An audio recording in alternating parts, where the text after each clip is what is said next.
Everyone, अस्सलाम वालेकुम, नमस्ते, सत श्री अकाल एंड जय श्री राम। कैसे हैं आप लोग? आई होप आप लोग बिल्कुल ठीक होंगे और मैं भी बिल्कुल ठीक हूँ, एकदम बढ़िया। आज हम रिएक्शन देंगे, एक वीडियो है कुंभ मेला, और इस वीडियो को आज देखेंगे और जानूंगी। बेसिकली मुझे भी आइडिया नहीं है कि कुंभ मेला बेसिकली है क्या। इसको हम देखते हैं और चलते हैं वीडियो की तरफ, रिएक्शन देते हैं। So let's start.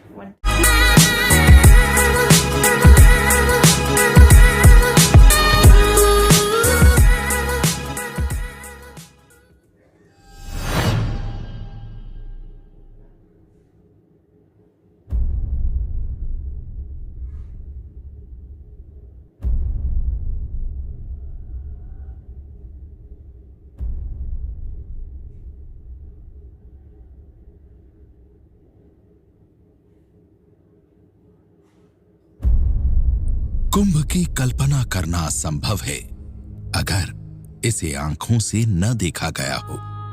ऐसे दृश्य जो आपने कभी न देखे हों, ऐसी दिव्य आत्माएं जिनके दर्शन का अवसर न मिला हो, भावनाओं का सागर जिसके आप साक्षी न बने हों, एक आध्यात्मिक जगत जिसमें आप कभी प्रविष्ट न हुए हों,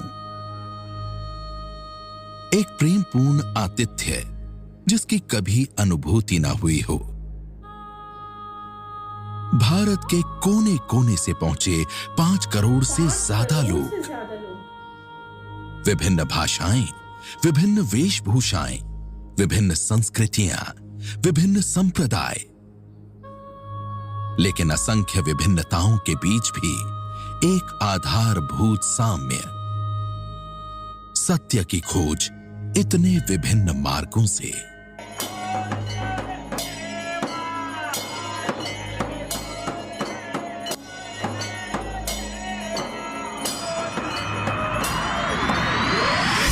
ये कुंभ मेला है, पृथ्वी पर होने वाला सबसे बड़ा आयोजन।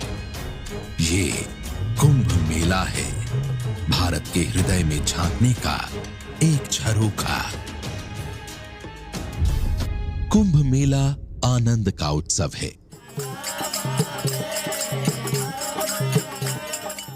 समस्त दुखों एवं चिंताओं से मुक्त होकर जीवन की मधुरता को पा सकने का एक अवसर है। कण कण में दिव्यता का अनुभव करवाने वाला ये मेला मानव जीवन का महोत्सव है।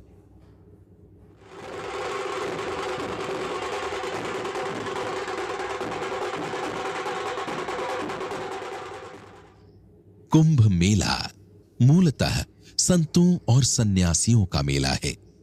देश भर के साधु संतों की टोलियां अपने अपने संप्रदायों एवं अखाड़ों की ध्वजाओं के नीचे कुंभ में अपना डेरा जमाती हैं। जंगलों, पर्वतों, गुफाओं, कंदराओं में रहने वाले या चरेवेती का संकल्प लिए भ्रमण करने वाले, आश्रम और अखाड़ों में संगठन संभालने वाले सभी प्रकार के साधु संत बिना किसी आमंत्रण के कुंभ पर्व का उत्सव मनाने एकत्रित होते हैं। परंपरागत रूप से मेले का उद्देश्य साधुओं का समागम है। साधु संत जो देश के विभिन्न भागों में निवास करते हैं, और विशेषकर उस समय जब सेलफोन नहीं हुआ करते थे, तब उनके पास आपस में संपर्क के बहुत सीमित अवसर थे। 1971 में मैं पहली बार प्रयाग में हुए अर्ध कुंभ मेले में गया था। उस समय अधिकांश साधुओं ने एक दूसरे को वर्षों से देखा तक नहीं था।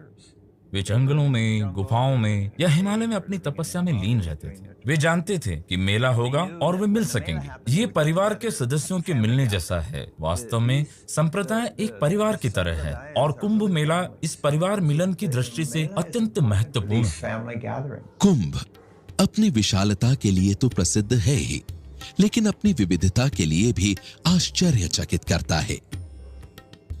उत्तर से लेकर दक्षिण तक, पूर्व से लेकर पश्चिम तक, गंगा से लेकर कावेरी तक, हिमालय से लेकर सह्याद्री तक, ज्ञान की धाराएं, ध्यान की धाराएं, चेतना की धाराएं समा आती हैं इस अमृत महाकुंभ में।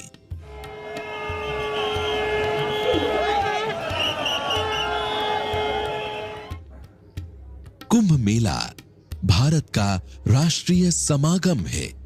जिस प्रकार रक्त शिराओं में अनवरत रक्त बहते हुए भी उसका अनुभव नहीं होता, ठीक उसी प्रकार भारतीय जीवन में भी कुंभ की चेतना अनवरत बहती रहती है। इसीलिए इसे सनातन परंपरा के प्राण कहा जाता है।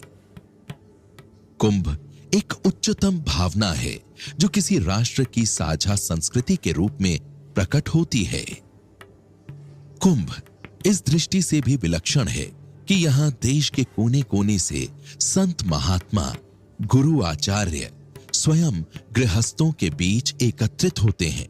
जहां तीर्थाटन में तीर्थयात्री दुर्गम तीर्थों में जाकर इन महात्माओं के दर्शन कर पाते हैं, वहीं इसके उलट कुंभ में दुर्गम स्थानों से आकर ये महात्मा गृहस्थों के बीच डेरा जमाते हैं। कुंभ के समय इन संत महात्माओं की साधना, ज्ञान चर्चा और सत्संग से अनवरत अमृत छलकता है। यही वो अमृत है जिसे पाने देश विदेश के साधक दौड़े चले आते हैं। ये 36 साल पहले की बात है। मैं ऑस्ट्रेलिया जाना चाहती थी और किसी कारण से भारत में रुकी। संयोग से मैं हरिद्वार में हो रहे अर्धकुंभ मेले में जा पहुंची। उस समय पूर्ण कुंभ उज्जैन में होने वाला था। तब मुझे कुंभ के बारे में कोई जानकारी नहीं थी। उस समय मैं 2 संतों से मिली जिन्होंने मुझे इतना गहरे तक प्रभावित किया कि आज 36 साल के बाद भी मैं भारत में ही हूँ। I'm still in India. Kumbh Mela Bharat के हृदय में झांकने का एक झरोखा है। सनातन धर्म के मर्म को जानने का एक अवसर है। जिन्हें भारत को जानना है, कुंभ के माध्यम से जाना जा सकता है। जिन्हें भारत को समझना है, वो कुंभ से अपनी यात्रा प्रारंभ कर सकते हैं। सही अर्थों में कुंभ और भारत एक दूसरे के पर्यायवाची हैं। भारत को समझने के लिए सनातन धर्म को समझना आवश्यक है और सनातन धर्म को समझने के लिए कुंभ मेले से श्रेष्ठ कोई अवसर नहीं। यह अत्यंत प्रेरणादायी है। लोग छोटे बड़े पांडाल बनाते हैं। कोई बाबा इस पांडाल में प्रवचन कर रहे हैं तो कोई दूसरे पांडाल में। कुंभ मेला अत्यंत जीवंत है और हलचल से भरा हुआ है। मेला सिर्फ इस बात के लिए नहीं है कि लोग नदी में स्नान कर रहे हैं और वापस आ रहे हैं, बल्कि हर जगह कुछ न कुछ चल रहा है। कोई पांडाल प्रतिदिन 1000 लोगों को भोजन करा रहा है तो दूसरा पांडाल 2000 लोगों को। कोई पांडाल अत्यंत भव्य है तो कोई अत्यंत सादा, और यह सब साथ साथ चलता है। इतनी विविधता और गहन ऊर्जा को देखना सबसे ज्यादा रोचक है। मेरी दृष्टि में कुंभ मेला पृथ्वी का सबसे ज्यादा गहराई तक छू लेने वाला अनुभव है। Experiences on Earth, I think, the Kumbh Mela. कुंभ अपने आयोजन मात्र से एक आध्यात्मिक वातावरण का निर्माण करता है जो असंख्य संतों के हृदय स्पंदन से सतत पवित्र होता रहता है। कुंभ सामूहिक चेतना के जागरण का प्रतीक है। यह मानवता का अविरल प्रवाह है। कुंभ एक उत्सव है चेतना के विस्तार का। कुंभ एक महायज्ञ है जीव और जगत के कल्याण का। कुंभ मेला 4 पवित्र नदियों के तट पर आयोजित होता है। पूर्व दिशा में गंगा नदी के तट पर प्रयाग में, पश्चिम में क्षिप्रा नदी के तट पर उज्जैन में, उत्तर में गंगा नदी के तट पर हरिद्वार में और दक्षिण में गोदावरी नदी के तट पर नासिक में। सनातन धर्म में नदियों का स्थान अत्यंत महत्वपूर्ण है। बड़े तीर्थ या उत्सव प्रायः नदियों के तट पर ही होते हैं। तीर्थ शब्द का अर्थ ही है वो स्थान जो पार लगा दे। तीर्थ यानी वो स्थान जहां से संसार रूपी गहरी नदी के पार उतरा जा सके। इस दृष्टि से कुंभ मेला करोड़ों लोगों को अपने सांसारिक बंधनों से मुक्त होने का एक दैवीय अवसर उपलब्ध कराता है। कुंभ मेला औसतन 3 वर्षों में एक बार होता है। 4 अलग अलग स्थानों पर आयोजित होने के कारण किसी एक स्थान पर 12 वर्षों में एक बार होता है। हर 3 वर्षों में एक अस्थायी नगर बसता है, अपने पूर्ण वैभव को प्राप्त करता है और 1 महीने बाद अगले स्थान की यात्रा के लिए निकल पड़ता है।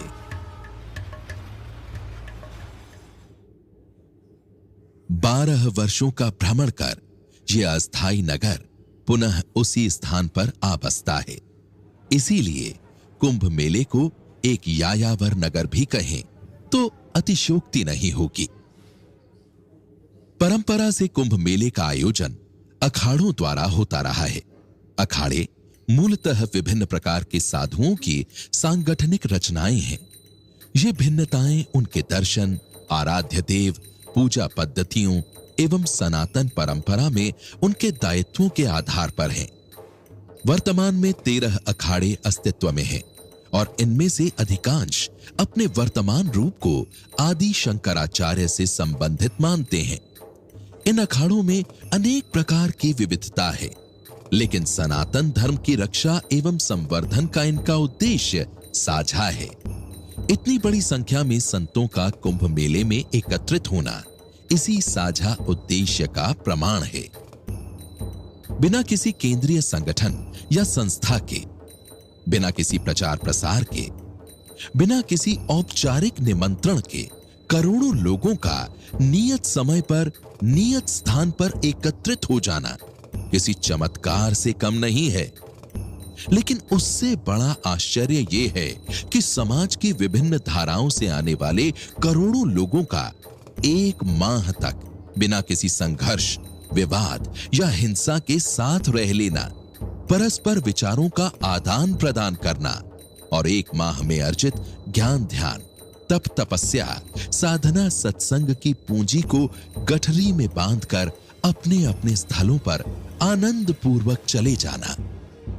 कुंभ महापर्व पर करोड़ों श्रद्धालुओं का एकत्रित होना इस पर्व की पवित्रता, ऐतिहासिकता और सनातन समाज की आस्था का ज्वलंत प्रमाण है। कुंभ की विशालता और व्यापकता को देखकर यह प्रश्न उठना स्वाभाविक है कि कुंभ मेला कितना प्राचीन है, इसका इतिहास क्या है।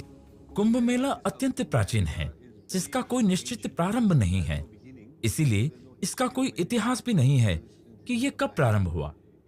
पश्चिम के रिलीजन्स में हमेशा एक इतिहास होगा, जहां कोई न कोई घटना का प्रारंभिक बिंदु होगा। उनकी मान्यताओं के पीछे कोई निश्चित समय है और उनका मानना है कि उस समय के पहले सत्य या ईश्वर का ज्ञान पृथ्वी पर था ही नहीं। इसीलिए वहां जीसस का आगमन या मोसेस को दिए गए निर्देश या मोहम्मद का आगमन या मोहम्मद को अल्लाह द्वारा दिए गए संदेश जैसी घटनाओं की गहरी मान्यता है। लेकिन हमारे यहाँ कुंभ मेला अनादि है। इतिहास में कोई एक घटना नहीं है जहाँ से कुंभ मेला प्रारंभ हुआ। दूसरी महत्वपूर्ण बात यह है कि कुंभ मेला सृष्टि की उत्पत्ति या जगत के निर्माण की प्रतिकृति के रूप में आयोजित होता है। जैसे सब कुछ कैसे प्रारंभ हुआ। ईसाईयत या इस्लाम में वे सामाजिक या राजनीतिक घटनाओं को तो स्वीकार्यता देते हैं, लेकिन वहां किसी दार्शनिक या आध्यात्मिक या ब्रह्मांड की घटनाओं की कोई कल्पना या मान्यता है ही नहीं। इसीलिए पश्चिम के लिए इसे समझना कठिन है, क्योंकि उनके यहाँ कुंभ जैसी कोई कल्पना नहीं है। वैसे कुंभ के बारे में सबसे प्राचीन लिखित दस्तावेज 6ठी शताब्दी में मिलता है। प्रसिद्ध चीनी यात्री हुएनसांग अपने यात्रा वर्णन में लिखते हैं कि प्रत्येक 6 वर्षों में प्रयाग में गंगा नदी के तट पर बड़ी संख्या में लोग एकत्रित होते थे। इस समय राजा हर्षवर्धन अपना सर्वस्व दान कर दिया करते थे और सिर्फ पहने हुए वस्त्रों के साथ अपने महल को चले जाते थे। चूंकि प्रयाग में अर्ध कुंभ भी लगता है, इसलिए इस वर्णन से हम कह सकते हैं कि प्रत्येक 6 वर्ष में होने वाले इस आयोजन के रूप में वो कुंभ मेले की ही बात कर रहे थे। कुंभ मेले कब और कहां आयोजित होंगे, इसका निर्धारण खगोलीय घटनाओं के आधार पर होता है। ऐसा माना जाता है कि इन काल अवधियों में आध्यात्मिक ऊर्जा इन स्थानों पर अत्यधिक प्रमाण में केंद्रित होती है। इसीलिए इस आयोजन को दैवीय आयोजन कहा जाता है। सूर्य, चंद्र एवं बृहस्पति के विभिन्न राशियों में प्रवेश के संयोग से कुंभ मेले के स्थान एवं तिथियों का निर्धारण होता है। इन खगोलीय घटनाओं के गहरे सांकेतिक अर्थ भी हैं। सनातन धर्म में सूर्य को आत्मा, चंद्रमा को मन एवं बृहस्पति को धर्म का देवता माना गया है। जब धर्म का आचरण होता है तो मन की शुद्धि होती है और मन की शुद्धि से आत्मदर्शन का द्वार खुलता है। इसी कारण कुंभ मेला साधकों के लिए विशेष महत्व रखता है। कुंभ मेले के आयोजन के पीछे अनेक पौराणिक कथाएं हैं, लेकिन सबसे अधिक प्रचलित एवं मान्य कथा समुद्र मंथन की है। इस कथा के अनुसार एक समय भगवान विष्णु की इच्छा से देवताओं और दानवों ने मिलकर समुद्र मंथन करने का निर्णय लिया। समुद्र मंथन के अंत में अमृत की प्राप्ति होनी थी, जिसे देव और दानव आपस में बांटने वाले थे। अनेक प्रयासों के बाद जैसे ही समुद्र मंथन से अमृत कलश की प्राप्ति हुई, तो इसे पाने के लिए देवताओं और दानवों के बीच संघर्ष हुआ। इस संघर्ष के दौरान अमृत कलश से कुछ बूंदें पृथ्वी पर 4 स्थानों पर गिरी। ये 4 स्थान हरिद्वार, प्रयाग, नासिक और उज्जैन थे। यही कारण है कि इन 4 स्थानों पर कुंभ मेले का आयोजन होता है। सनातन परंपरा में कथाओं का बड़ा महत्व है।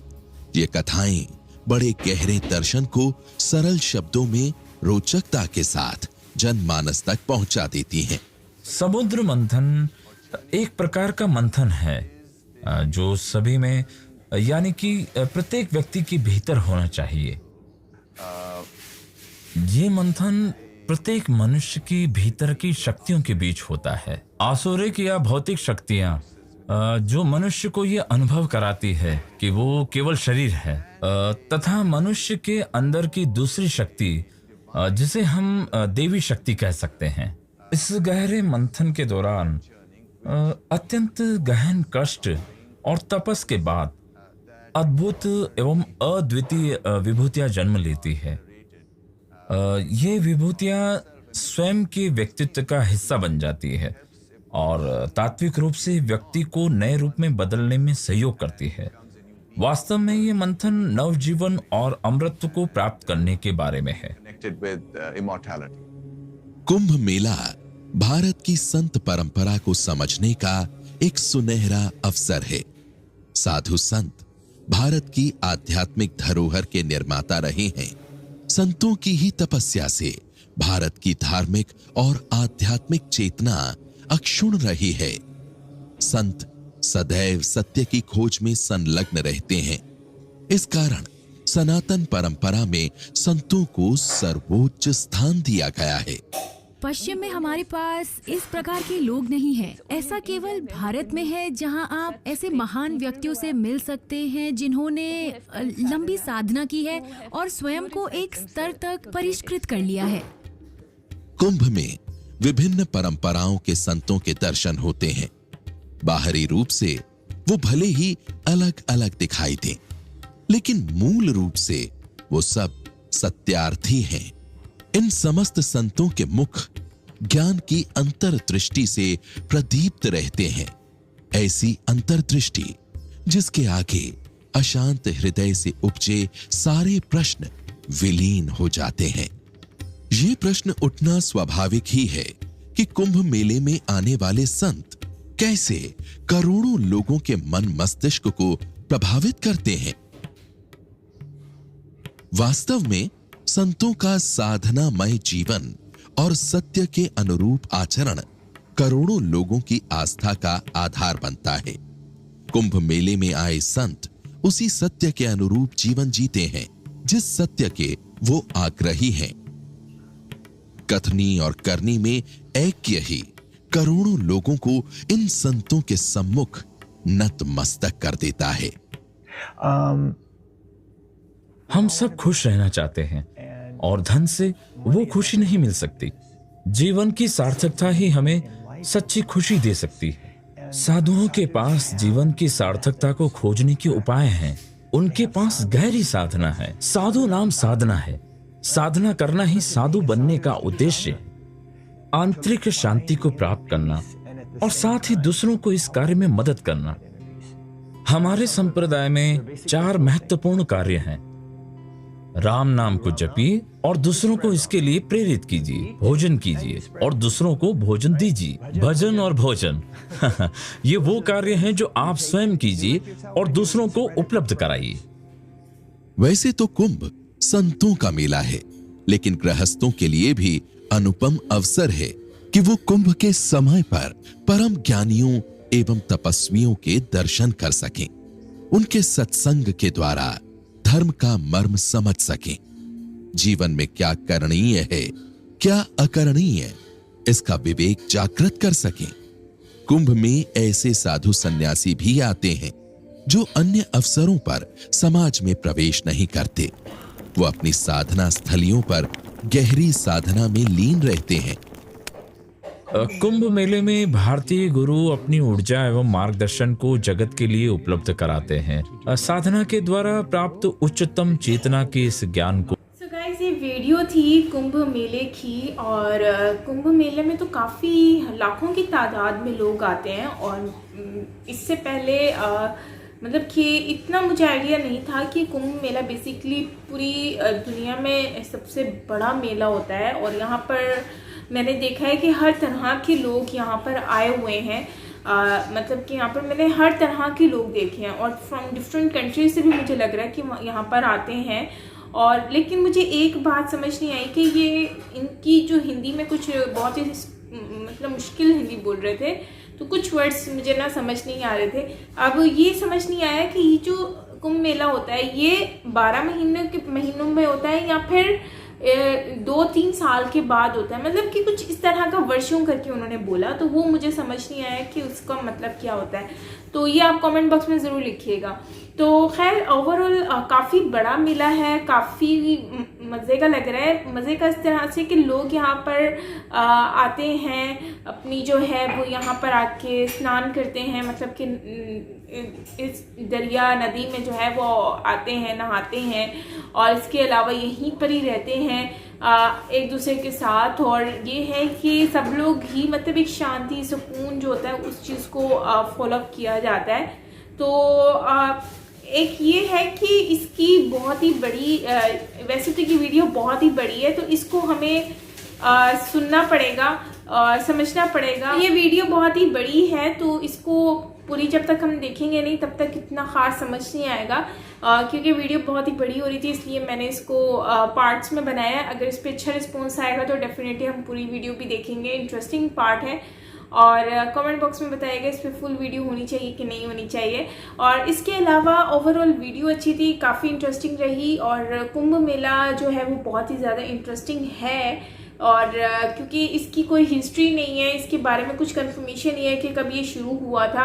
जैसे कि बता रहे हैं कि दूसरे जो होते हैं उसमें तो दूसरे मज़हब में होता है कि हाँ वहाँ पर हर चीज़ के पीछे कोई हिस्ट्री या नाम या डेट लिखी होती है, बट इसमें ऐसा कुछ नहीं है। तो एक तो ये चीज़ इसमें मुझे समझ आई है जो कि मेरे लिए बहुत ही ज़्यादा इंटरेस्टिंग थी। और मुझे मतलब काफ़ी चीज़ें जो है मुझे आइडिया हो रहा है आहिस्ता आहिस्ता जानकर समझकर कि ऐसी चीज़ें होती हैं। सो खैर ओवरऑल मज़ा आया वीडियो देखकर। आई होप कि गाइस आपको भी मज़ा आया होगा वीडियो देखकर और अपने ओपिनियन ज़रूर शेयर कीजिएगा। एक और इसका मैं वीडियो देख रही थी, उसमें जो है वो कह रहे थे, उसमें जो है ना वो ये साधु जो होते हैं, मैंने उनको शायद साधु थे कुछ और थे, मतलब कि उन लोगों को भी मैंने देखा था। तो इनकी बेसिकली स्टोरी मुझे जाननी है कि ये लोग लाइफ कैसे गुजारते हैं। और जैसे कि उन्होंने बताया कि इनकी जो लाइफ होती है वो बिल्कुल सिंपल होती है, सादा ज़िंदगी गुजारते हैं। और लोग ये समझते हैं कि पैसों से जो है वो बेसिकली ज़िंदगी की खुशियाँ नहीं हासिल की जा सकती, खुशियाँ सादगी में होती हैं। तो मुझे कुछ इस तरह का समझ आया है। तो बाकी आप लोग भी थोड़ा बहुत शेयर कर लीजिएगा अगर आपको कुछ समझ आया, बिकॉज इट वाज बहुत ज़्यादा डिफ़िकल्ट हिंदी। तो ये है कि ओवरऑल हम जब पार्ट 2 देखेंगे तो फिर समझ आएगा और कि बाकी की जो चीज़ें हैं। तो खैर वीडियो देखकर अच्छा लगा, आई होप कि आपको भी अच्छा लगा होगा। मिलते हैं नेक्स्ट वीडियो के साथ, तब तक के लिए अपना बहुत सारा ख्याल रखिएगा। और हाँ, लास्ट में मैं एक और बात याद कहूँगी कि वो जो एक फीमेल कह रही थी कि मैं आई थी तो अचानक से मुझे नहीं पता था कि यहाँ पे कुंभ मेला हो रहा है, तो मैं वहाँ चली गई। उसके बाद मुझे इतना अच्छा लगा कि मैं तब से अब तक यहाँ पर हूँ, तो ये एक बहुत बड़ी बात है कि कुंभ मेला में ऐसी क्या बात है जो ये यहाँ पर हैं, मतलब कि कुंभ मेले की वजह से यहाँ पर ही रुक गई हैं। तो मैं इसको जानने के लिए बहुत ज़्यादा एक्साइटेड हूँ डेफिनेटली कि ऐसा क्या है कुंभ मेला में। जानेंगे और देखेंगे क्या लॉजिक है। खैर मिलते हैं नेक्स्ट वीडियो के साथ, तब तक के लिए अपना बहुत सारा ख्याल रखिएगा। This is me Saima Pirzada from Karachi, Pakistan. Vlog ज़रूर देख लीजिएगा साइमा रिएक्शन चैनल पर, लिंक डिस्क्रिप्शन में मैं दे दूँगी, कमेंट में पिन भी कर दूँगी। मिलते हैं नेक्स्ट वीडियो के साथ, बाय बाय।